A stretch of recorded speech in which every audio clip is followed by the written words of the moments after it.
Dina dinten ieu nyanda kabar duka nyaeta kabakaran hebat lumangsung di kawasan Pasar Sukaramai, Pekanbaru Riau.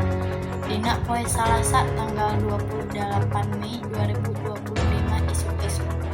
Seuneu anu kacida gedena teh ngabalukarkeun puluhan kios padagang ludes kahuru.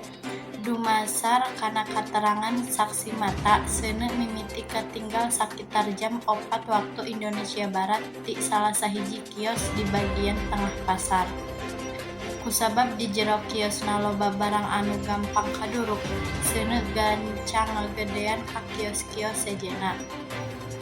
Patugas dina pamadam kabakaran anu nampi laporan langsung turun ka lokasi kejadian.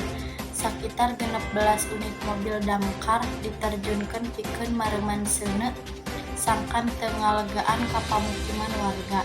Seuneu teh katinggalna gancang pisan ngagedean. Para warga jeung padagang oge langsung panik nyalametkeun barang daganganana, saur salah sahiji saksi di lokasi.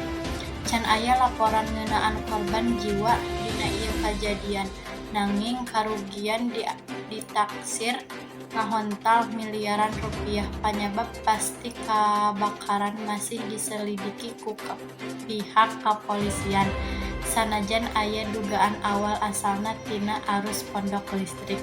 Sakitu warta anu tiasa kasanggakeun. Simkuring Salwa Auliani pamit undur diri. Hatur nuhun. Wassalamualaikum warahmatullahi wabarakatuh.